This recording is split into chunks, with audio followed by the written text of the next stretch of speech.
കർത്താവായ യേശുക്രിസ്തുവിന്റെ നിസ്തുല്യ നാമത്തിൽ സ്നേഹാന്തരം. വീണ്ടും നാം ഒരു വലിയ നോയമ്പ് കാലഘട്ടത്തിലേക്ക് കടന്നിരിക്കുകയാണ്. ഈ സമയത്ത് നാം ദൈവവചനം പഠിക്കുകയും ധ്യാനിക്കുകയും ചെയ്യുന്നത് നാം ആത്മീകമായി വളരുന്നതിന്റെ ആവശ്യമാണ്. അല്പനേരത്തെ ചിന്തയ്ക്കായി ഞാൻ തിരഞ്ഞെടുത്തിരിക്കുന്നത് യോഹന്നാൻ എഴുതിയ സുവിശേഷം 11-ാം അധ്യായം 47 മുതൽ 51 വരെയുള്ള വാക്യങ്ങളാണ്. മഹാപുരോഹിതന്മാരും പരീശന്മാരും സംഘം കൂടി നാം എന്തു ചെയ്യേണ്ടു? ഈ മനുഷ്യൻ വളരെ അടയാളങ്ങൾ ചെയ്യുന്നല്ലോ. അവനെ ഇങ്ങനെ വിട്ടയച്ചാൽ എല്ലാവരും അവനിൽ വിശ്വസിക്കും. റോമാക്കാരും വന്ന് നമ്മുടെ സ്ഥലത്തെയും ജനത്തെയും എടുത്തു കളയും എന്ന് പറഞ്ഞു.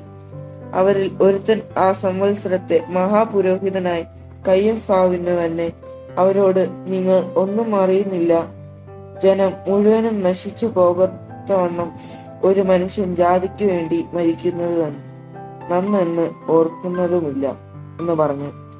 അവൻ ഇത് സ്വയമായി പറഞ്ഞതല്ല, താൻ ആ സംവത്സരത്തെ മഹാപുരോഹിതനാകിയാൽ ജനത്തിനു വേണ്ടി യേശു മരിപ്പാനിരിക്കുമെന്ന് പ്രവചിച്ചതത്രേ. ഇവിടെ നാം കാണുന്നത് കർത്താവായ യേശുക്രിസ്തു ചെയ്ത 7-ാമത്തെ അടയാളമാണ്. യേശു ചെയ്ത ഏറ്റവും വലിയ അടയാളമാണ് ലാസറിന്റെ ഉയർപ്പ്. പക്ഷേ ഈ അടയാളം വിശ്വാസത്തെയും അവിശ്വാസത്തെയും കാണിക്കുന്നതാണ്. യഹൂദന്മാർക്ക് യേശുവിനോടുള്ള വൈരാഗ്യം കൂടുകയും യേശുവിനെ കൊന്നുകളയാൻ നടപടികൾ എടുത്ത് തുടങ്ങുകയും ചെയ്തു. അടയാളം വിശ്വസിക്കുകയും അവിശ്വസിക്കുകയും ചെയ്യുന്നത് കാഴ്ചക്കാരും ആശ്രയിക്കുന്ന കാര്യമാണ്. എന്നാൽ ഇവിടെ ഈ അടയാളം ശിഷ്യന്മാർ വിശ്വാസത്തിൽ ഉറയ്ക്കുന്നതിന് മുഖാന്തരമായി. എന്നാൽ ചില ആളുകൾ അവിശ്വാസത്തിലും വൈരാഗ്യത്തിലും ഉറച്ചു. യേശു മരിച്ചവരെ ഉയർപ്പിക്ക മുതലായ അടയാളങ്ങൾ ചെയ്യാൻ അനുവദിച്ചാൽ ആളുകൾ അവനെ വിശ്വസിക്കുകയും അവനെ മശീഹ ആയി അംഗീകരിക്കുകയും ചെയ്യുമെന്ന് മഹാപുരോഹിതന്മാരും പരീശന്മാരും ഭയന്നു.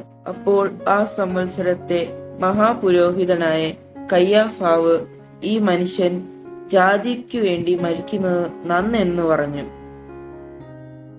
കയ്യാഫാവിന്റെ ആലോചന യേശുവിനെ വധിക്കണമെന്ന് തീരുമാനത്തിലെത്താൻ സന്നിഗ്ധ സംഘത്തെ സഹായിച്ചു. ഇങ്ങനെ യേശു ചെയ്ത ഏറ്റവും വലിയ അടയാളം തന്റെ ജീവൻ അപഹരിക്കുന്നതിന് ശത്രുക്കൾക്ക് പ്രേരണ നൽകും. നേരത്തെ അവരുടെ മനസ്സിലുള്ള താല്പര്യം പൂർവാധികം ശക്തിമതായ തീരുമാനമായി രൂപം കൊണ്ടു. തന്നെ ആരാധിക്കുന്നവർക്ക് വേണ്ടി മാത്രമല്ല അവൻ അത്ഭുതം ചെയ്യുന്നത്. അവന്റെ അത്ഭുതം എല്ലാവർക്കും വേണ്ടിയുള്ളതാണ്. കർത്താവെ, എനിക്ക് നിന്റെ അത്ഭുതം ആവശ്യമാണ്. നീ എന്നെ തൊടയണമേ, എനിക്ക് സൗഖ്യം നൽകണമേ, എന്നോട് കരുണ തോന്നണമേ എന്ന് ആര് വിളിച്ചപേക്ഷിക്കുന്നുവോ അവർക്ക് അവൻ അത്ഭുതം ചെയ്യുന്ന ദൈവമാണ്. യേശുവിന്റെ അത്ഭുതം എല്ലാവർക്കും വേണ്ടിയുള്ളതാണ്. ആയതിനാൽ ഈ നോയമ്പ് കാലം നമ്മുടെ ജീവിതത്തിൽ ഒരാവശ്യമുണ്ടെങ്കിൽ, ഒരു ഭാരമുണ്ടെങ്കിൽ, ഒരു അത്ഭുതം ആവശ്യമാണെങ്കിൽ ധൈര്യത്തോടെ യേശുവിന്റെ അരികിൽ ചെന്ന് യേശുവെ അത്ഭുതം ചെയ്യണമേ എന്ന് നമുക്ക് ഒരുമയോടെ പ്രാർത്ഥിക്കാം.